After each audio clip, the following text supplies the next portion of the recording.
नमस्कार छात्रों, आप सभी का मैं अपने YouTube channel GK by Anuj sir पे स्वागत करता हूं।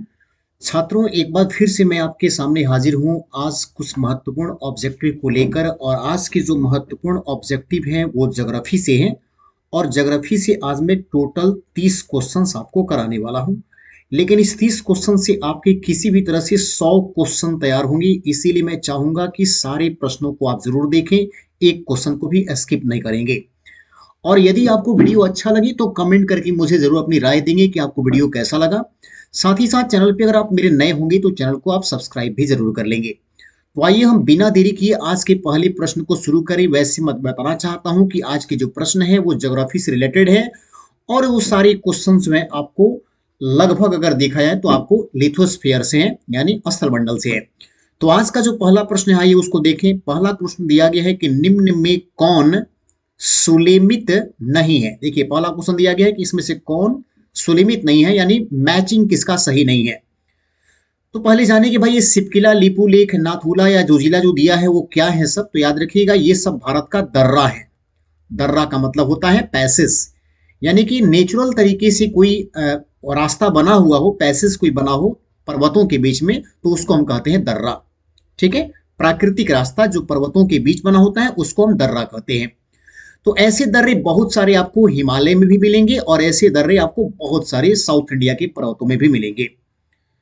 लेकिन साउथ इंडिया के मुकाबले हिमालय पर्वत में बहुत अधिक दर्रे हैं। जितने भी आपको दर्रा लिखा गया है वो सब का सब हिमालय का ही दर्रा है। तो इसमें हमको ये बताना है कि इसमें जो दर्रा दिया गया है उस दर्रे के साथ जो उसका स्टेट दिया गया है ये वो स्टेट का मैच सही है या नहीं। तो इसमें 3 सही है जबकि एक सही नहीं है, तो जो सही नहीं है वही आपका आंसर बनेगा। तो आइए हम देखें। सिपकिला दर्रा ये आपको हिमाचल प्रदेश में है, ये बिल्कुल आपको सही है। लिपुलेख दर्रा दे रहा है उत्तर प्रदेश, ये बिल्कुल गलत है। उत्तर प्रदेश में न होकर यह उत्तराखंड में है, यूके में है। ठीक है। नाथुला आपको सिक्किम में है, ये भी सही है। और जो जिला आपको कश्मीर के साथ है ये भी सही है। तो आपका केवल सही नहीं कौन है? लेपुलेख सही नहीं है। अब सवाल उठता है कि ये जो दर्रे हैं इन दर्रों का ट्रिक कैसे याद किया जाए। किस राज्य का कौन सा दर्रा है, क्या उन दर्रों के अलावा भी उस राज्य में कोई और दर्रा है? तो आइए देख लेते हैं। हिमाचल प्रदेश के दर्रों को अगर याद करना होगा तो इसका ट्रिक याद रखिएगा, बड़ा सिर। क्या याद रखेंगे? बड़ा सिर। बड़ा का मतलब होता है बड़लाचा, याद रखिएगा। बड़ा का मतलब यहां पर क्या लगाएंगे? बड़ लाचा, बड़लाचा। और सी से लगा लेंगे आप जो यहां पर लिखा गया है सिपकिला। सी से क्या लगा लेंगे? सिपकिला। र से आप एक लगा देंगे रोहतांग दर्रा, रोहतांग दर्रा। ठीक है ना, रोहतांग दर्रा। जैसे आप जानते हैं रावी नदी बहुत फेमस नदी है, वो यहीं से निकलती है। ठीक है। अब देखिए, ये तो हो गया आपको हिमाचल प्रदेश के दर्रे। हिमाचल प्रदेश का बड़ा सिर याद करने का तरीका क्या हो गया? एचपी यहां पर लिख दिए, हिमाचल प्रदेश का बड़ा सिर। ये ठीक हो गया, हिमाचल प्रदेश का बड़ा सिर। बड़ा से हो गया बड़लाचा, सी से हो गया सिपकीला और र से हो गया रोहतांग। अगला दे रहा है लिपू लेक, जो उत्तर प्रदेश में नहीं है, उत्तराखंड में है। तो उत्तराखंड के दर्रों को याद करने का ट्रिक है मालिनी। उसका एक ट्रिक क्या हो जाएगा? मालिनी। तो मां से आपको हो जाएगा माना दर्रा, माना दर्रा। और ली से देखिए आपके सामने यहां पर है लिपू लेक। और एक नी से हो जाएगा आपका नीति दर्रा, नीति दर्रा। तो माना दर्रा, लिपू लेक दर्रा और नीति दर्रा ये सभी दर्रा उत्तराखंड में है। नाथुला ये सिक्किम में है और इसके लिए ट्रिक याद हो जाएगा सजना। ठीक है, सिक्किम का सजना देखिए, स से सैलेपला, ये हो गया आपको सैलेपला। फिर ज से हो गया जयलेपला, जयलेपला। और ना से आपका हो गया नाथुला, जो सबसे फेमस है नाथुला, जो कि आपको सिक्किम में है। और इस दर्रे से होकर ही तिब्बत में प्रवेश किया सकता है, यानी चाइना से संपर्क साधा जा सकता है। तो ये आपको नाथुला हो गया। तो देखिए यहां पर ऐसे आपका ट्रिक बन गया, उत्तराखंड की मालनी, सिक्किम का सजना के साथ हमको याद हो गया। अब कश्मीर के दर्रों की बात करेंगे तो कश्मीर के जो दर्रे हैं उनका ट्रिक ऐसे हो सकता है, बोरजिल, एक नाम हो गया बुर्जिल जा कॉपी बना, बुर्जिल जा कॉपी बना। देखिए कैसे याद होगा। तो बुर्जिल से हो गया बुर्जिल दर्रा, पूरा नाम ही है इसका। यहां जा से वही हो गया आपका जोजिला, ये वाला नाम। ठीक है ना, ये हो गया आपको जोजिला के साथ। का से हो गया काराकोरम, काराकोरम जो कि भारत का सबसे ऊंचा दर्रा है। किस राज्य में? जम्मू कश्मीर। अब ऐसे जम्मू कश्मीर राज्य नहीं है बल्कि अब आपका केंद्र शासित प्रदेश हो गया है। उसके बाद देखिए पी से आपको हो गया पीर पंजाल, पीर पंजाल ये कहां पर है? जम्मू कश्मीर में। और बना से हो गया आपका बनिहाल, बना से क्या हो गया? बनिहाल। ये बना से हो गया सीधे बनिहाल, यही बनिहाल दर्रा है जिस दर्रा से होकर भारत का जवाहर सुरंग गुजरा हुआ है, यानी जवाहर सुरंग इन्हीं दर्रे के बीच में बना हुआ है। ठीक है, तो ये मुझे लगता है कि आप इस क्वेश्चन को समझ गए होंगे और यहां पर आप भूलेंगे भी नहीं। अब आइए देखते हैं कि दक्षिण भारत की सबसे ऊंची चोटी कौन है। साउथ इंडिया के जो पर्वत हैं उनकी सबसे हाईएस्ट पीक का नाम बताना है कि साउथ इंडिया के पर्वतों का यानी कि माउंटेन की सबसे हाईएस्ट पीक कौन सा है। Option A Doda Betta, option B Anaimudi, option C Guru Shikhar और ऑप्शन डी दे रहा है इनमें से कोई नहीं। आपका सही आंसर होगा अनाईमुडी, ये हो जाएगा अनाईमुडी। जैसे कि आप जानते हैं कि अनाईमुडी जो है ये अनामलय एक पर्वत है, अनामलय। ये पर्वत आपको पड़ता है किस राज्य में? तो एक तो आपको तमिलनाडु और उसके बाद आपको कहना पड़ेगा केरल, यानी तमिलनाडु और केरल इन राज्यों में अनामलय पर्वत फैला हुआ है। और इसी अनामलय पर्वत की जो सबसे ऊंची चोटी है वो अनाईमुडी है, जो साउथ इंडिया की सबसे ऊंची चोटी है जिसकी ऊंचाई 2595 मीटर है। ठीक है, याद रखिएगा अनाईमुडी। अगर हम बात करें दोदा बेटा, तो दोदा बेटा जो है एक पर्वत है आपको नीलगिरी, नीलगिरी पर्वत जो कि आपको पड़ता है किस राज्य में? तमिलनाडु। नीलगिरी पर्वत है आपको तमिलनाडु में। और इस नीलगिरी पर्वत की जो सबसे ऊंची चोटी है उसको हम कहते हैं दोदा बेटा, जो ब्लू माउंटेन कहलाता है नीलगिरी। इस पर्वत की सबसे ऊंची चोटी दोदा बेटा है, यानी साउथ इंडिया की याद रखिएगा कि दूसरी सबसे ऊंची चोटी है जिसकी ऊंचाई है 2537 मीटर। आप देख सकते हैं 2537 मीटर, जबकि यहां पर कितना था? 2595 मीटर।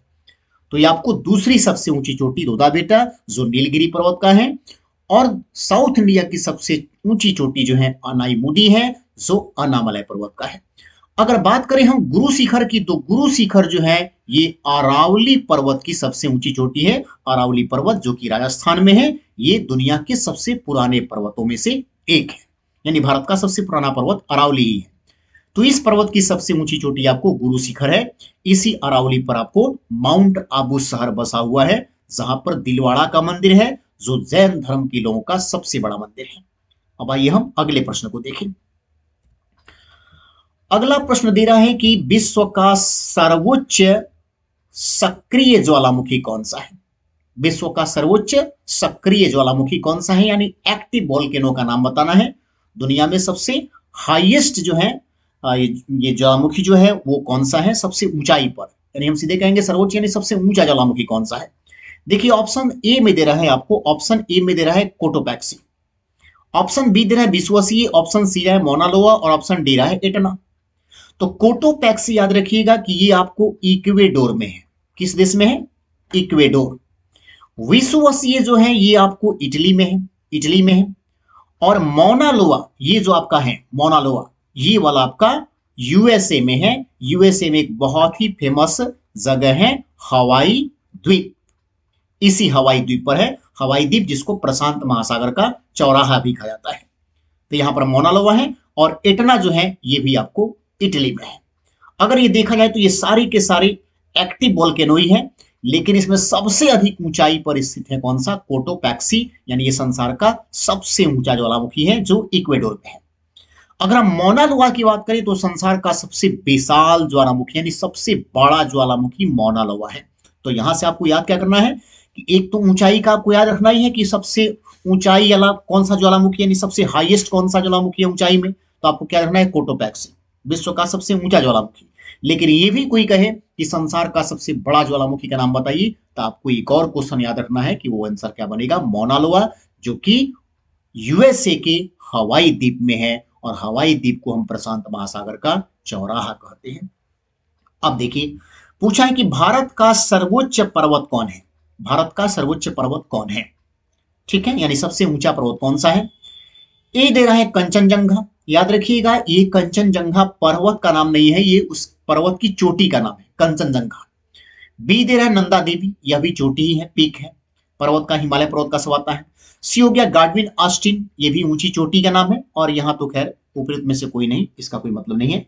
तो यहाँ देखिए पूछा है कि भारत का सर्वोच्च पर्वत कौन है, तो याद रखिएगा पर्वत यहाँ पर ठीक नहीं है, एक तरह से देखा जाए तो यहाँ पर पूछना चाहिए पीक।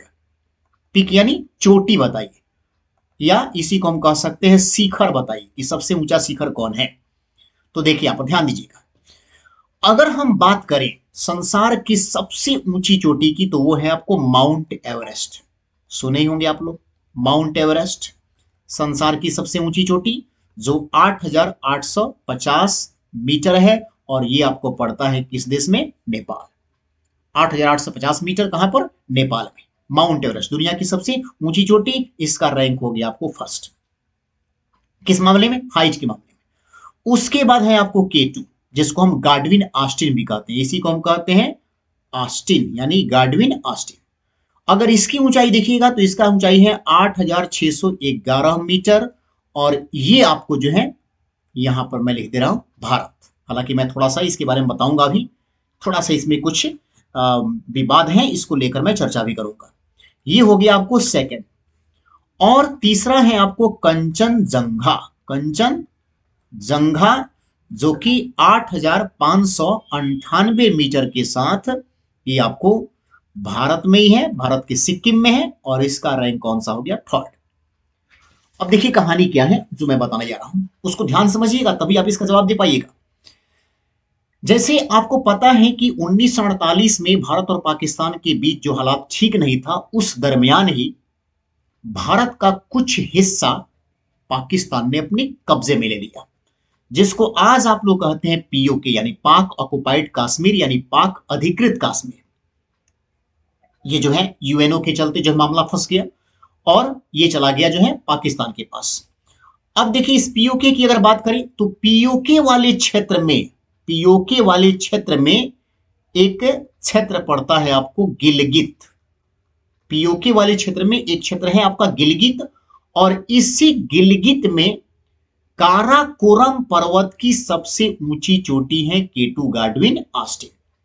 अब ध्यान दीजिएगा, जब तक ये पाकिस्तान के कब्जे में नहीं था तब तक तो इंडिया का ही हिस्सा, और इंडिया का हिस्सा होने के चलते भारत की सबसे ऊंची चोटी कहा जाता था ये K2 गार्डविन ऑस्टिन। लेकिन वर्तमान में अगर देखिएगा तो ये पाक अधिकृत कश्मीर में K2 गार्डविन ऑस्टिन चला गया है, क्योंकि ये इलाका जो है पाकिस्तान के कब्जे में, POK वाले क्षेत्र में। सवाल उठता है कि ठीक है पाकिस्तान के कब्जे में इस समय है, लेकिन क्या इसको हम ये मानकर चलें कि अब ये मेरा नहीं? ऐसा तो हम नहीं सोचेंगे। ऐसा क्यों सोचेंगे? हम सीधे कहेंगे कि नहीं, भले ही हमारे कब्जे में नहीं है लेकिन है तो मेरा ही। क्योंकि अगर आप ये मानना छोड़ देंगे तो कल के डेट में आपका दावा भी तो कमजोर पड़ेगा ना। तो हम सीधे कहेंगे कि नहीं, ये क्षेत्र मेरा ही है, और सच्चाई ये है कि आज नहीं तो कल POK वाला क्षेत्र हमें मिलेगा ही मिलेगा। ठीक है, तो अब देखिए यहाँ पर स्थिति क्या होती है। जैसे कुछ एग्जाम जब होते हैं तो एग्जामिनर दिमाग में ये K2 गार्डविन ऑस्टिन को रखता है कि थोड़ा सा विवादित है, पाकिस्तान के इलाके में चला गया है, तो क्या ये भारत की सबसे ऊंची चोटी कहना ठीक है या नहीं है। इसलिए एग्जामिनर कभी कभी इस झंझट को हटा देने के लिए सीधे कहता है कि भारत की सबसे ऊंची चोटी आप कंचनजंगा याद करो, क्योंकि ये बिना किसी विवाद के भारत की सबसे ऊंची चोटी है, ये पूर्णतः आपको भारत के सिक्किम में है। तो ठीक है, अगर एग्जामिनर ऐसा सोचकर आपको केवल कंचनजंगा ही दे दिया तो आप आसानी से कंचनजंगा लगाइए। लेकिन अगर एग्जामिनर आपको कंचनजंगा का ऑप्शन दिया ही नहीं हो, केवल K2 गार्डविन ऑस्टिन का ही दिया हो, तो आप ये मान के चलिए कि गार्डविन ऑस्टिन को ही हम कहेंगे, क्योंकि है तो हमारा ही, भले ही पाकिस्तानी कब्जे में। लेकिन यहां सोचिए कि अगर ये ऑप्शन दोनों एक साथ दे दिया जाए, कंचनजंगा भी और गार्डविन ऑस्टिन भी, और भी अलग अलग ऑप्शन में, तब आप क्या सोचेंगे? तो आपको ये मानना पड़ेगा कि K2 गार्डविन ऑस्टिन को ही हम सही आंसर करेंगे।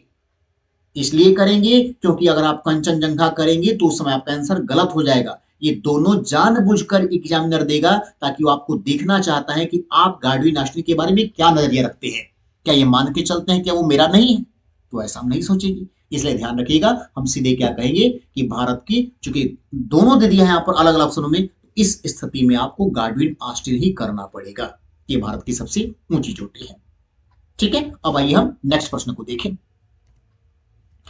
अगला प्रश्न दे रहा है कि संसार की सबसे बड़ी झील का नाम बताइए, कौन सी झील है। देखिए बहुत अच्छा क्वेश्चन है। ए कैस्पियन सागर, बी सुपीरियर झील, सी मिसिसिपी झील, डी टीसुसिकोरी झील। जरा सा देखिए पहले, कैस्पियन सागर याद रखिएगा किस देश में है? रसिया। सुपीरियर झील यूएसए। मिसिनिगल झील, सुपीरियर झील के बाद मिसिनिगल झील भी यूएसए। और टीसुसिक्रो झील ये आपको क्या करना है? तिब्बत। ये तिब्बत में है। तिब्बत यानी जो आजकल चाइना के कब्जे में है। तो थोड़ा सा देखिएगा सारी इस झीलों के बारे में क्या स्थिति है। कैस्पियन सागर ये संसार का सबसे बड़ा झील है। संसार का सबसे बड़ा झील अगर कोई पूछेगा तो क्या बताएंगे? कैस्पियन सागर झील।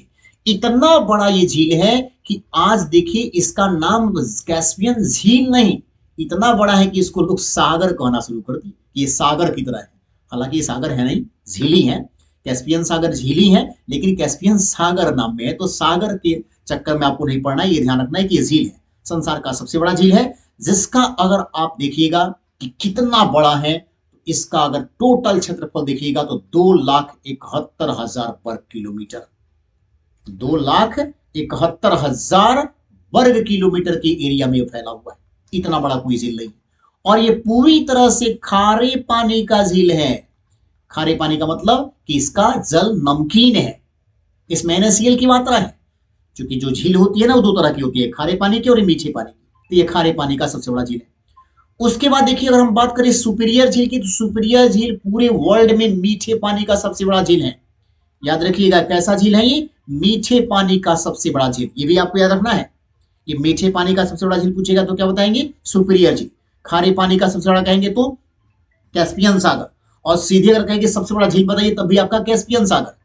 अगर हम बात करें मिसिसिपी झील का तो इसका कोई रिकॉर्ड नहीं है, लेकिन टीसुसिक्रो के बारे में फिर एक रिकॉर्ड है। और ये रिकॉर्ड ये है कि अगर पूछे कि संसार का सबसे ऊंचे झील का नाम बताइए तो आप क्या कहेंगे? टीसुसिक्रो झील, जो कि तिब्बत के पठार पर स्थित है। तिब्बत के पठार पर स्थित संसार का सबसे ऊंचा झील कौन है? टीसुसिक्रो झील, जिसकी अगर हम ऊंचाई की बात कर दें तो लगभग 1850 फीट के आसपास है। यानी मानकर चले कि यह लगभग 5 किलोमीटर की ऊंचाई पर स्थित ये झील है।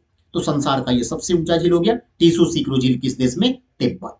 संसार का सबसे बड़ा मीठे पानी का झील सुपीरियर, तो संसार का खारे पानी का सबसे बड़ा झील कौन सा हो गया? कैस्पियन सागर, जो कि संसार का सबसे बड़ा झील भी है।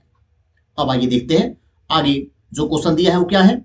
दे रहा है कि भारत में कौन सा क्षेत्र सर्वाधिक भूकंपीय क्षेत्र है। भूकंपीय क्षेत्र का दिया है क्वेश्चन की, पूछा गया कि सबसे अधिक भूकंप कहां पे आ सकता है। ए दे रहा है दक्षिणी भारत, बी दे रहा है मध्य भारत, सी दे रहा है हिमालयन क्षेत्र, और डी दे रहा है इनमें से कोई नहीं। तो जैसा कि आपको पता है कि जो हिमालय पर्वत है वो प्लेट विवर्तनिक सिद्धांत की उत्पत्ति से बना है। प्लेट विवर्तनिक सिद्धांत से हिमालय की उत्पत्ति हुई है। और हिमालय जहां पर आज पर्वत है वहां पर पहले टेथिस सागर था। ध्यान रखेंगे कि हिमालय जहां पर है वहां पहले क्या था? टेथिस सागर। लेकिन यहां पर प्लेट विवर्तनिक सिद्धांत के चलते प्लेटें आपस में टकराई, यानी उत्तर साइड से और दक्षिण साइड से, और ये आपस में टकराकर यहां पर मुड़ी। और मुड़ने का परिणाम ये बना, ये मुड़कर जो है ऊपर की ओर उठ गई, जिससे जो है ये पर्वत बन गया, हिमालय पर्वत। तो पहले वहां एक सागर था, टेथी सागर था, लेकिन आज वहां पर क्या खड़ा हो गया है? हिमालय, जो दुनिया का सबसे नया पर्वत है। तो यहाँ पर आप प्लेटें जो है वो हमेशा सरकते रहती है आगे की ओर, ये भी सरकते रहता है। तो जितना ये सरकेगा, जितना टकराएगा, उतना ही इसको ये मोड़ते जाएगा। निश्चित है कि हिमालय की ऊंचाई भी क्या होते जाएगा? बढ़ते जाएगा। तो आपको पता है ना कि पहले हिमालय की सबसे ऊंची चोटी जो माउंट एवरेस्ट था उसकी ऊंचाई 8,848 मीटर था। आज 8,850 मीटर हो गया है। इसका मतलब कि अभी भी ऊंचाई इसका बढ़ रहा है और बढ़ेगा भी, क्योंकि संसार का ये सबसे नया पर्वत है। कौन सा? हिमालय। अब जरा सोचिए कि अगर ये प्लेटें आपस में टकराएगी तो प्लेटों के टकराने से ही तो भूकंप आता है ना। तो निश्चित है कि ऐसा क्षेत्र सबसे अधिक आपको कहां मिलेगा? हिमालयन क्षेत्र में। तो आपका आंसर क्या बनेगा? सी नंबर, ये आपका राइट आंसर है। अब आइए नेक्स्ट क्वेश्चन देखिए। अगला क्वेश्चन दे रहा है कि विश्व का सर्वोच्च पठार कौन है। सर्वोच्च का मतलब सबसे ऊंचा पठार कौन सा है? ऑप्शन ए देखिए, अरब का पठार, बी मंगोलिया का पठार, सी कोलंबिया का पठार, डी तिब्बत का पठार। तो मैंने पहले बताया कि संसार का सबसे ऊंचा पठार कौन सा है? तिब्बत का पठार। ये इतना ऊंचा है कि इसको रूफ ऑफ द वर्ल्ड कहा जाता है। रूफ ऑफ द वर्ल्ड कहने का मतलब है कि ये संसार का छत है, संसार का छत। संसार का छत इसलिए कहता है क्योंकि दुनिया का सबसे ऊंचा पठार है, जिसकी ऊंचाई जो है धरातल से लगभग 5 किलोमीटर है। अब बताइए कि इतना ऊंचाई पर अगर कोई पठार होगा तो निश्चित है कि यहाँ पर गर्मी तो पड़ेगा नहीं, क्योंकि जैसे जैसे हम ऊपर की ओर जाते हैं, जब हाइट बढ़ते जाएगा, ध्यान रखिए, जब हाइट बढ़ेगा तो टेम्परेचर में जो है क्या होती है, कमी होती जाती है। तो इसका मतलब कि तिब्बत का पठार धरती से 5 किलोमीटर अगर ऊपर है तो इस ऊंचाई पर तापमान में कमी होगी, और जब तापमान में कमी होगी तो यहाँ निश्चित रूप से बर्फ जो है बहुत ज्यादा दिखाई देगा। इसका मतलब है कि तिब्बत का पठार एक कैसा पठार हो गया, तो ये ठंडा पठार हो गया। ठीक है ना, ये ठंडा पठार है, क्योंकि पठार भी आपको दिखिएगा तो एक गर्म भी हो सकते हैं और ठंडा भी हो सकते हैं, तो ये ठंडा पठार है। ठीक है, अब देखिए आगे क्या दे रहा है। निम्न में कौन एक ज्वालामुखी पठार है, यानी कि कौन सा ऐसा पठार है जहां से ज्वालामुखी विस्फोट होते रहता है। Option A Bolivia, option B Colombia का पठार, ऑप्शन सी ब्राजील का पठार, और ऑप्शन डी दे रहा है तिब्बत का पठार। याद रखिएगा, बोलेविया, ब्राजील और तिब्बत के पठार से कभी भी ज्वालामुखी विस्फोट नहीं होता है, यह विस्फोट केवल होता है कोलंबिया के पठार से। यानी आपका ऑप्शन बी बिल्कुल सही है, कोलंबिया का पठार जो कि कोलंबिया में ही है। अब आइए अगला क्वेश्चन देखें। अगला क्वेश्चन दे रहा है कि पृथ्वी की प्राथमिक चट्टान कौन सी है। प्राथमिक चट्टान का मतलब होता है, प्राथमिक का मतलब सीधा याद रखिएगा आग्नेय। प्राथमिक चट्टानों को ही क्या कहते हैं, आग्नेय चट्टान, प्राइमरी रॉक। प्राथमिक का मतलब क्या हो गया, प्राइमरी रॉक। तो प्राथमिक चट्टानों को ही हम कहते हैं आग्नेय चट्टान भी। जबकि अगर हम बात करें, इसी का एक नाम हो गया, देखिएगा, आग्नेय, या इसी का एक और नाम क्या हो गया, प्राथमिक। अवसादी अगर बात करी जाए तो इसको अवसादी कहिए, या इसी को आप जो है ये भी कह सकते हैं कि ये परतदार चट्टान है, परतदार चट्टान। तो अवसादी कहें, या इसी को हम कह सकते हैं परतदार चट्टान, या इसी को हम कह सकते हैं जीवाश्म चट्टान। ये एक और नाम है इसका, जीवाश्म चट्टान। और कायांतरित जो चट्टान है इसको हम कहते हैं रूपांतरित चट्टान, रूपांतरित चट्टान। अब देखिए तीनों में अंतर क्या है। ये तीनों चट्टानें जो है क्या है, धरातल के नीचे, ध्यान रखिएगा, धरातल के नीचे बहुत सारा जो है तरल पदार्थ है, और उन तरल पदार्थों को हम लोग कहते हैं मैग्मा। धरातल के नीचे जो तरल पदार्थ है उसको हम कहते हैं मैग्मा। इसी मैग्मा के ठंडा होकर जमने से बनता है आग्नेय पठार। ठीक है ना, आग्नेय चट्टान जो है मैग्मा के जमने से बनता है, यानी आग्नेय चट्टानों के निर्माण में मैग्मा का बहुत बड़ा योगदान है। अगर हम बात करें अवसादी का, तो अवसादी चट्टानों का निर्माण मैग्मा के जमने से नहीं होता है, बल्कि हवा के द्वारा चट्टान चूर्णों के एक स्थान से दूसरे स्थान पर जाकर इकट्ठा होकर परत पर परत लगातार बनने से अवसादी चट्टान बनता है। और ऐसे चट्टानों में जीवों के अवशेष पाए जाते हैं, इसे इसको हम जीवाश्म चट्टान भी कहते हैं। इसको हम क्या कहेंगे, जीवाश्म चट्टान भी कहेंगे, क्योंकि इसमें जीवों के अवशेष पाए जाएंगे। जैसे मान लीजिए कि यहाँ पर जो है हवा अचानक यहाँ से वहां, और यहाँ से धूल कणों को या छोटे छोटे पेड़ पौधों के टुकड़ों को ये हवा अपने साथ उड़ाकर लेकर यहाँ पर गया और यहाँ पर इकट्ठा किया, फिर ऐसा झोंकाया, फिर यहाँ पर जाकर इकट्ठा किया, फिर ऐसा झोंकाया, फिर इकट्ठा किया। ऐसे एक पर एक परत पर परत बनते गया, और यहाँ पर जो चट्टान बन गया उसी को कहेंगे हम अवसादी चट्टान। तो ऐसे चट्टानों के निर्माण में हवा का बहुत बड़ा योगदान होता है। अब आइए थोड़ा सा देखें यहाँ पर कायांतरित क्या होता है। तो कायांतरित चट्टान उस चट्टान को कहते हैं जब अवसादी या आग्नेय चट्टानों के ऊपर ताप एवं दाब की प्रतिक्रिया के स्वरूप उसके रूप में परिवर्तन हो जाता है, इसीलिए इसको हम रूपांतरित या कायांतरित चट्टान भी कहते हैं।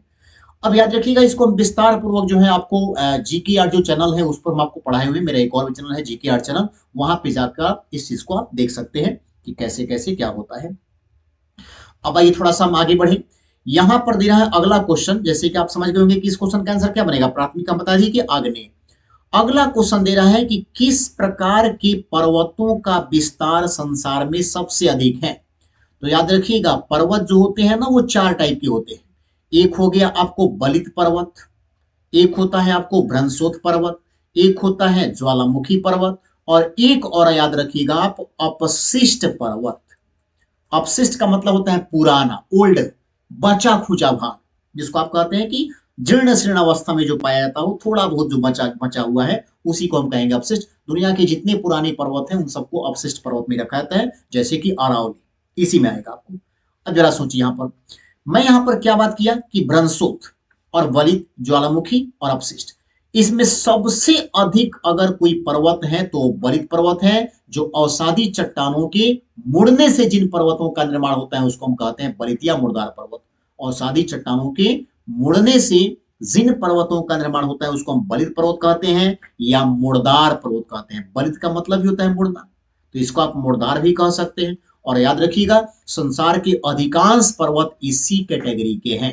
जैसे हम बात करें एंडीज, नाम सुने ना संसार का सबसे लंबा पर्वत, उसी तरह सुने होंगे आप रॉकी, उसी तरह से नाम सुने होंगे आल्प्स, उसी तरह से नाम सुने होंगे आप एटलस, उसी तरह से आप नाम सुने होंगे हिमालय। तो जितने भी संसार के फेमस पर्वत हैं, जो बड़े बड़े पर्वत हैं, वो सब के सब कौन से पर्वत हैं? बलित। तो आपको पूछा है कि सर्वाधिक विस्तार किस पर्वतों का है, तो आपको आंसर क्या देना है? बलित पर्वत। ये आपका हो गया आंसर। अब आइए नेक्स्ट क्वेश्चन देखिए। अगला क्वेश्चन दे रहा है कि पृथ्वी के क्रोड़ का अधिकतम तापमान कितना हो सकता है? मैक्सिमम टेम्परेचर पूछा गया। मैक्सिमम टेम्परेचर याद रखिएगा, मैक्सिमम। तो यहां देखिएगा, पृथ्वी की अगर हम बनावट की बात करें तो इसकी बनावट को हम ऐसे पढ़ते हैं, ठीक है ना। जैसे इसको हम ऐसे ले लें तो ये आपका पृथ्वी हो गया, ठीक है ना, ऐसे ले लीजिए। तो ये आपको हम इसको एक थोड़ा सा एक पार्ट हम काट कर आपको दिखा रहे हैं। अब देखिए, इसको हम तीन परतों में बांटेंगे। एक परत हो गया आपका क्रस्ट। कौन सा हो गया? क्रस्ट। ये हो गया क्रस्ट। उसके बाद एक हो गया आपको मेंटल, मेंटल। और एक वाला पार्ट आपका हो गया कोर, ठीक है, कोर। याद रखिएगा, सबसे बड़ा पार्ट कौन सा होता है? मेंटल। सबसे ऊपर वाला पार्ट कौन होता है? क्रस्ट। और नीचे वाला होता है कोर, जिसको हम कहते हैं क्रस्ट, मेंटल, कोर। उसका एक और नाम हो सकता है सियोल, ठीक है ना, सियोल। फिर इसका नाम हो सकता है सीमा, और इसको हम कह सकते हैं कोर को नीफे। अब ऐसा कहने के पीछे देखिए कारण क्या है? क्रस्ट में सिलिकॉन, एल्युमिनियम सबसे अधिक, मेंटल में सिलिकॉन, मैग्नीशियम सबसे अधिक, और कोर में निकेल और आपको फेरस यानी कि लोहा सबसे अधिक, ठीक है ना। अब जरा देखिएगा विस्तार की अगर हम बात करें तो जो क्रस्ट है ना, इसको हम भूप्रपट्टी कहते हैं, भूप्रपट्टी। इसका विस्तार जीरो से कितना है? 30 किलोमीटर अंदर, पृथ्वी के अंदर 30 किलोमीटर तक। अगर आप क्रस्ट से मेंटल तक जाएंगे तो मेंटल का जो विस्तार है वो आपको 30 से लेकर कहां तक है? 29 तक है, 29 तक है।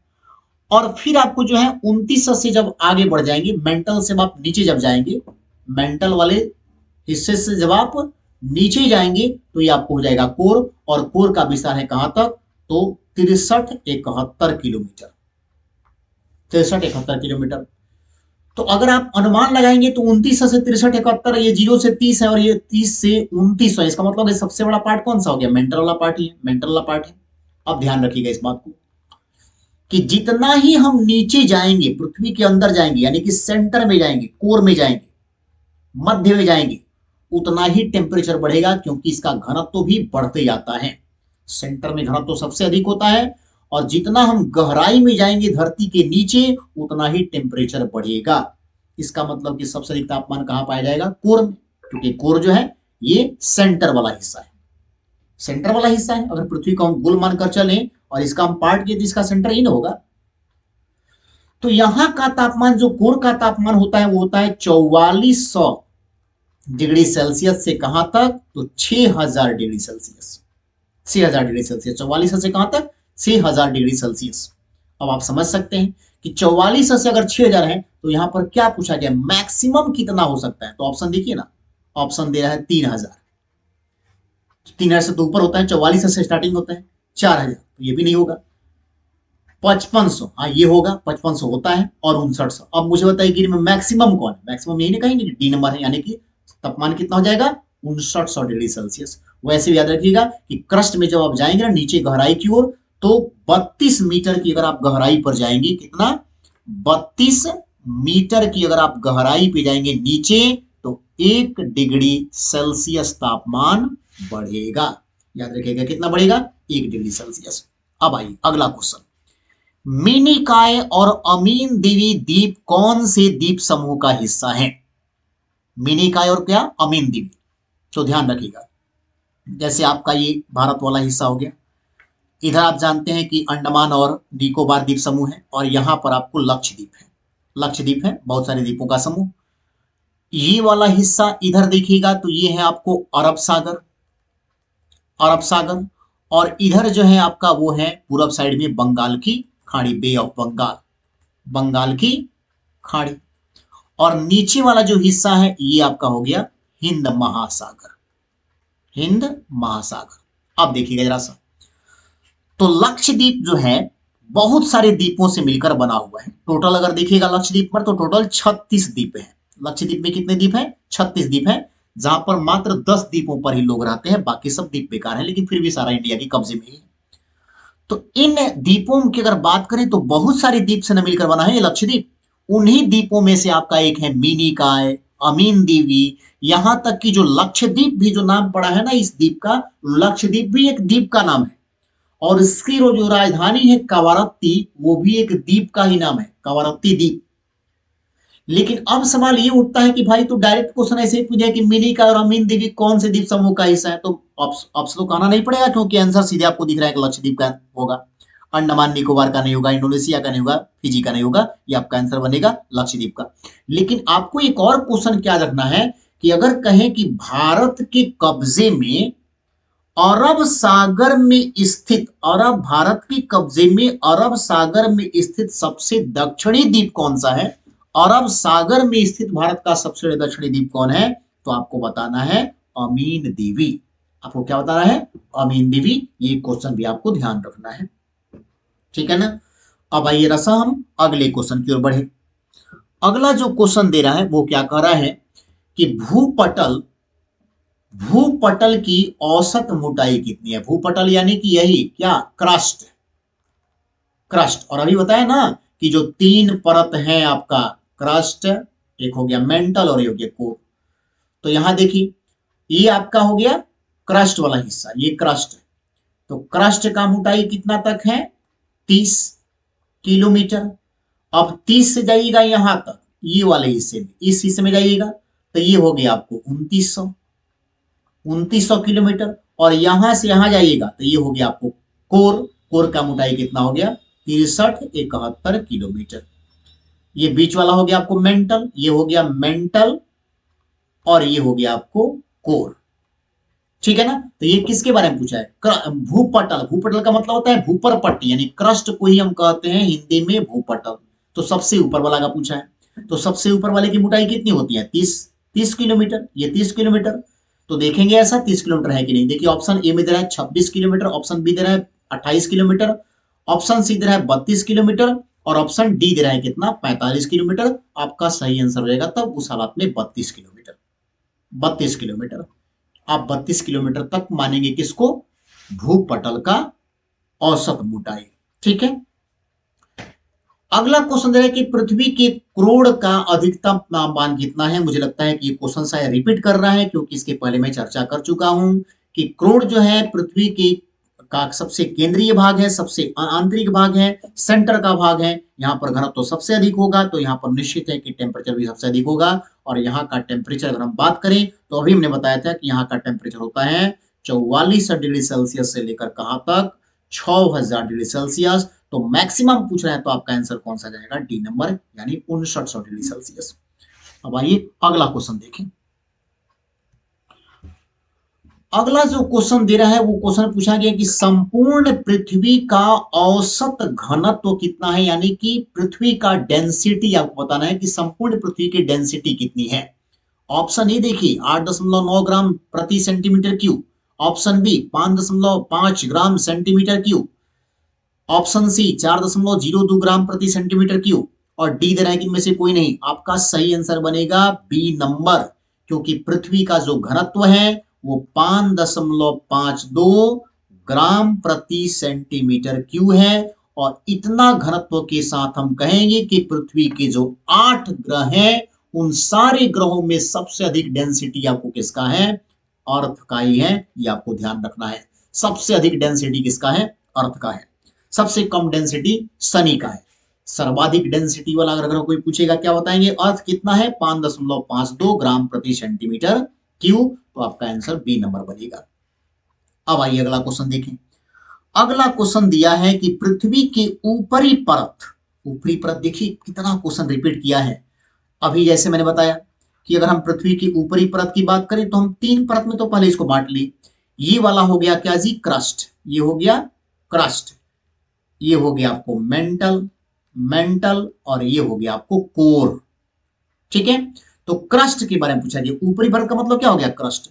तो क्रस्ट को अभी हम बताया ना कि क्रस्ट को ही हम एक और नाम से जानते हैं, सियोल, बताए थे।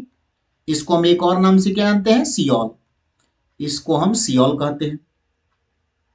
उसी तरह से अगर हम मेंटल की बात करें तो मेंटल को हम कहते हैं सीमा, सीमा, और कोर की बात करें तो कोर को हम क्या कहते हैं, नीफ।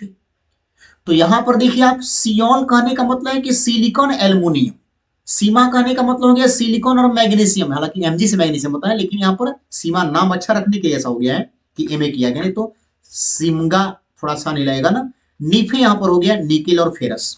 तो अब जरा देखिएगा, ऊपरी परत का मतलब क्या हो गया, सिलिकॉन और एल्युमिनियम, तो ऐसा देखिए ऑप्शन क्या दे रहा है, सिलिका। ठीक है, सिलिकॉन होता ही है। बी दे रहा है एल्युमिनियम, एल्युमिनियम भी होता है। इसका मतलब कि ऑप्शन सी आपका सही है, क्योंकि दे रहा है ए और बी दोनों, तो ये आपका राइट आंसर हो गया, ए और बी दोनों। ठीक है, वैसे अगर ध्यान ध्यान दीजिएगा इस बात का कि अगर पूछेगा कि पृथ्वी की भूपर पट्टी में सबसे अधिक मात्रा में कौन सा तत्व पाया जाता है, तो आपको क्या बताना है, O2। भूपर पट्टी में सबसे अधिक क्या होता है, O2। और संपूर्ण पृथ्वी पर सबसे अधिक मिलेगी कौन सा तत्व है, तो आपको क्या बताना है, लोहा। ये ध्यान रखिएगा, मैं केवल ऊपरी परत की बात करूं तो कौन सा तत्व, O2, और अगर पूरी पृथ्वी पर मैं बात करूं तो क्या बताएंगे, लोहा। ठीक है, जो क्रस्ट ऊपरी पार्ट है उसमें क्या क्या है, सिलिकॉन, और क्या है, प्रचुर मात्रा में एल्युमिनियम है। ठीक है, क्योंकि O2 के बारे में जानते हैं कि O2 जो है एक गैस है। अब आइए अगला क्वेश्चन देखें। अगला क्वेश्चन दे रहा है कि निम्नलिखित भाषाओं में से सुनामी शब्द किस भाषा से लिया गया है। सुनामी जो है ये सूमो भाषा से लिया गया है। सुनामी किससे लिया गया है, सूमो भाषा का शब्द है, और सूमो जो है एक जापानी भाषा से लिया गया शब्द है। इसी जापानी भाषा के शब्द सूमो से क्या बना हुआ है, आपका सुनामी बना हुआ है। तो आपका सही आंसर क्या बनेगा, जापान, जो कि ऐसा ऑप्शन आपको किसमें दे रहा है, सी नंबर ऑप्शन में। जैसा कि आप जानते हैं कि अगर भूकंप धरातल पर आए तो उसको हम भूकंप कहेंगे। इसका मतलब कि धरातल पर होने वाली जो हलचल होगी उसको हम भूकंप कहेंगे। लेकिन ये हलचल अगर महासागरों में हो, सागरों में हो, पानी के अंदर हो, तो ऐसे हलचल को हम अब जो है भूकंप न कहकर सुनामी कहेंगे। यानी जो भूकंप समुद्र में आता है उसको हम सुनामी कहते हैं। और ऐसा आपको पता है कि सबसे विध्वंसकारी जो सुनामी आया था वो 2004 ईस्वी में आया था, जो बहुत अधिक विनाश किया था पूरी धरती पर। ठीक है ना, तो ध्यान रखना है आपको कि जापानी भाषा का एक शब्द है सुमो, जिससे क्या बना हुआ है, सुनामी। सुनामी क्या है, तो समुद्र के भूकंप को हम कहते हैं सुनामी। अगला क्वेश्चन देखिए। अगला क्वेश्चन है कि भूकंप की तीव्रता मापने वाले यंत्र को क्या कहते हैं। भूकंप की तीव्रता को हम किस पर मापते हैं, याद रखिएगा पहले, रिक्टर स्केल पर। किस पर मापते हैं जी, रिक्टर स्केल। भूकंप की तीव्रता को यानी झटका को रिक्टर स्केल पर मापा जाता है। लेकिन स्केल थोड़ी पूछा, ये पूछा है कि यंत्र का नाम बताइए, किस यंत्र से मापा जाता है। तो देखिए ऑप्शन क्या दे रहे हैं, ऑप्शन ए दे रहा है सिस्मोग्राफ। यही आपका बिल्कुल सही, क्योंकि सिस्मोग्राफ से ही मापा जाता है। बाकी अगर देखिएगा तो मैनोमीटर, मैनोमीटर जो है ना ये ब्लड प्रेशर को मापता है। किसको मापता है, ब्लड प्रेशर। और ब्लड प्रेशर जानते हैं, इसको पूरा नाम कहते हैं स्फिग्मो मैनोमीटर। ये ब्लड प्रेशर को मापने का काम करता है। लैक्टोमीटर की जहां तक बात है तो आपको पता होगा कि लैक्टोमीटर जो है दूध की शुद्धता को मापने में काम आता है। ये मिल्क की शुद्धता को मापता है लैक्टोमीटर। तो आपका सही आंसर कौन सा बनेगा, सिस्मोग्राफ। अब आइए अगला क्वेश्चन देखें। अगला क्वेश्चन दे रहा है कि मौना लोवा किसके बारे में पूछा गया। मौना लोवा एक सक्रिय ज्वालामुखी है, और ये ज्वालामुखी कहां पर है। तो देखिए, तो अभी अब मैंने कुछ समय पहले इसका चर्चा किया था कि मौना लोवा संसार का सबसे बड़ा ज्वालामुखी है। क्या है जी, ये सबसे बड़ा ज्वालामुखी है। और सबसे बड़ा ये ज्वालामुखी कहां पर है, तो ये आपको हवाई द्वीप में ही है। हवाई द्वीप जो कि यूएसए में है, और इसको हम प्रशांत महासागर का चौराहा भी कहते हैं। आपका आंसर ए बनेगा, बाकी सभी आपके आंसर नहीं बनेंगे। मौना लोवा जो कि एक एक्टिव वोल्केनो है, संसार का सबसे विशाल सक्रिय ज्वालामुखी है, हवाई द्वीप पर है। हवाई द्वीप यूएसए में है। हवाई द्वीप को हम प्रशांत महासागर का चौराहा कहते हैं, ये भी आपको ध्यान रखना है। अब देखिए अगला क्वेश्चन क्या दे रहा है, कह रहा है कि ज्वालामुखी उद्गार नहीं होता है कहां पर, यानी ज्वालामुखी विस्फोट कहां नहीं होता है, ऑप्शन ए देखिए बाल्टिक सागर, ऑप्शन बी काला सागर, ऑप्शन सी कैरेबियन सागर, ऑप्शन डी कैस्पियन सागर। तो कैस्पियन सागर तो एक झील का नाम है, लेकिन बाकी सब जो है सागर है, बाल्टिक सागर, काला सागर, कैरेबियन सागर, है ना। तो जरा ध्यान रखिएगा। जैसे आपको पता है ना कि एक थोड़ा सा क्वेश्चन मैं और बता देता हूं, एक नहर है आपको कील नहर। तो ये पूछता है कि कील नहर किन दो सागरों को आपस में जोड़ता है। तो बच्चे इसको याद करते हैं, कील उतरा बाल्टी में, उतरा बाल्टी में। तो इसका मतलब हो गया कि उत्तरी सागर और बाल्टिक सागर को जोड़ता है कौन, कील नहर।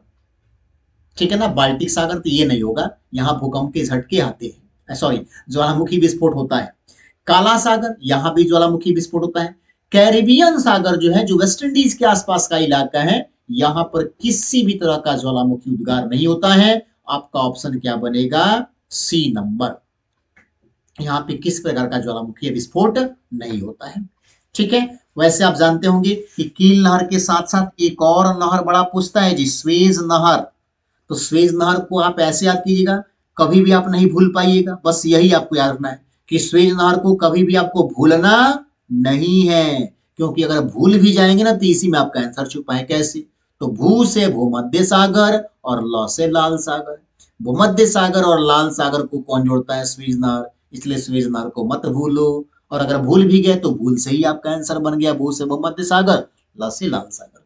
ठीक है। अब आइए अगला क्वेश्चन देखें। एक और बेहतरीन क्वेश्चन, बहुत अच्छा क्वेश्चन है ये भी, कि विश्व का सबसे बड़ा मरुस्थल कौन सा है, डेजर्ट। संसार का सबसे विशाल, लार्जेस्ट डिजर्ट के बारे में पूछा गया है कि संसार का सबसे लार्जेस्ट डिजर्ट कौन सा है। ऑप्शन ये देखिए, गोबी। गोबी, ऐसा कि आपको पता है कि गोबी कहां पर है जी।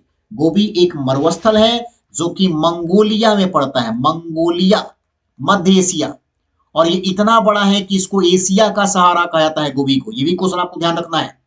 सहारा संसार का सबसे बड़ा मरुस्थल यही होगा, आपका यही आंसर बनने जा रहा है। क्योंकि अगर इसका एरिया देखिएगा तो ये 84 कितना, 84 लाख वर्ग किलोमीटर में फैला हुआ है। 84 लाख वर्ग किलोमीटर, बहुत बड़ी बात है जी। इतना बड़ा कोई भी मरुस्थल नहीं है। अगर भारत से देखिएगा तो भारत का क्षेत्रफल 32 लाख, 32 लाख से ज्यादा है।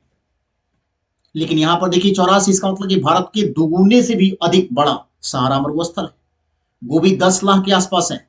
और थार की बात करें तो थार ये इंडिया में ही है। थार मरुस्थल कहां पर है, इंडिया। इंडिया में कहा, राजस्थान, जो कि भारत का एकमात्र गर्म मरुस्थल है। वैसे तो मरुस्थल एक और है आपको, लद्दाख का मरुस्थल, लेकिन वो शीत मरुस्थल है, ये गर्म मरुस्थल है। तो थार कहां पर है, राजस्थान में, राजस्थान यानी इंडिया में। और इसका अगर देखिएगा तो एरिया 2.5 लाख के आसपास है। तो ये 2.5 लाख है, गोभी 10 लाख है, सहारा 84 लाख है। मतलब सबसे बड़ा कौन सा है, सहारा। अब देखिएगा ये भी क्वेश्चन ध्यान रखिएगा कि सहारा मरुस्थल के बारे में और क्या क्वेश्चन आता है, कि सहारा मरुस्थल कुल कितने देशों में फैला हुआ है। क्योंकि इतना बड़ा है, एक देश में तो फैला नहीं होगा। ये सहारा आपको अफ्रीका महादेश के टोटल 11 देश में फैला है। और कभी कभी एग्जाम में ये भी पूछता है कि इनमें से किस देश में सहारा मरुस्थल नहीं है। तो उसका ट्रिक आप याद रखिएगा, अचमल मामा सूट पनामा। देखिए, अचमल मामा सूट पनामा, ये आपका हो गया ट्रिक। अब देख लीजिए यहां पर 1 2 3 4 5 6 7 8 9 10 11, 11 देश कौन कौन देखिए। अ से अल्जीरिया, च से चाड, म से माली, ल से लीबिया, मा से मारिटोनिया, मा से मिस्र, ठीक है, सू से सूडान, सूडान, ट से ट्यूनिसिया, प से पश्चिमी सहारा, और ये आपका न से हो गया नाइजर, नाइजीरिया जिसको आप कहते हैं, और मा से हो गया मोरक्को। इतने देशों में आपका फैला हुआ है कौन सा है, सहारा मरुस्थल। इतना बड़ा मरुस्थल है कि अफ्रीका के उत्तर साइड में जो है ये मरुस्थल पूरब से लेकर पश्चिम तक फैला हुआ है। बहुत बड़ा मरुस्थल है, ये भी गर्म मरुस्थल है। गोभी भी गर्म मरुस्थल है, थार भी गर्म मरुस्थल है। ठीक है ना। अब अगला क्वेश्चन देखिए क्या पूछा गया है। भारत के लिए ध्यान रखना है कि भारत में एकमात्र मरुस्थल जो है गर्म कौन सा है, थार, राजस्थान में। अगला क्वेश्चन दे रहा है कि पंजशीर घाटी, ये तो बड़ा फेमस है जी पंजशीर घाटी। अभी आप सुनेंगे कुछ समय पहले कि अफगानिस्तान पर तालिबानियों ने कब्जा कर लिया है। लेकिन पंजशीर घाटी वहां पर एक ऐसी घाटी थी जो चारों तरफ से पर्वतों से घिरा हुआ था। इस घाटी पर कब्जा करना इतना आसान काम नहीं था, लेकिन यहां पर भी तालिबानियों ने कब्जा कर लिया और उसकी सफलता में सबसे बड़ा आयाम जो है यही जुटा। तो ये पूछेगा पंजशीर घाटी कहाँ है, तो आपको जवाब क्या देना है, याद रखिएगा अफगानिस्तान, यानी सी नंबर आपका ऑप्शन सही है। नेक्स्ट क्वेश्चन दे रहा है कि पठार की स्थलाकृति है किस लिए, मतलब ध्यान रखिएगा पर्वत का जो डिजाइन अगर देखिए ना, तो पर्वत का डिजाइन ऐसा होता है। अब मुझे बताइए कि अगर इस तरह का बात होगा, इसका मतलब कि जो इसका ऊपरी शिखर होता है ना, वो नुकीला होता है, लेकिन पठार का जो ऊपरी हिस्सा होता है वो या तो समतल होगा या तरंगित होगा, इस तरह से होगा। इसका मतलब कि पठार वाले हिस्से पर मकान वगैरह कुछ बन सकते हैं, लेकिन पर्वतों पर संभव नहीं है, क्योंकि इसका ऊपरी शिखर नुकीला होता है, इसका ऊपरी शिखर समतल या तरंगित होता है, और एक होता है प्लेन यानी कि समतल भूमि, जहां पे अधिकांश लोग रहते हैं। तो जरा देखिएगा पठार जो होते हैं, ये पठारी भागों में सबसे अधिक जो है क्या चीज मिलता है, खनिज। पठार से सबसे अधिक क्या फायदा है कि हमको पठारी भागों से क्या मिलता है, खनिज। ये हो गया आपको पर्वत और ये आपको हो गया मैदान, ठीक है ना। तो अगर कोई पूछेगा कि पठार की स्थलाकृति है किसके लिए, तो कहेगा खेती के लिए, खेती के लिए सबसे बढ़िया मैदानी भाग। बी दे रहा है कि जल विद्युत के लिए, जल विद्युत के लिए सबसे बढ़िया है पर्वत, क्योंकि सीधे खड़ा ढाल होता है, तो एकदम ऊंचाई के साथ जब गिरेगा ना ये पानी, तो आसानी से जल विद्युत उत्पन्न होगा। कह रहा है सी वानिकी, पेड़ पौधा लगाने के लिए, वानिकी के लिए बढ़िया मैदान।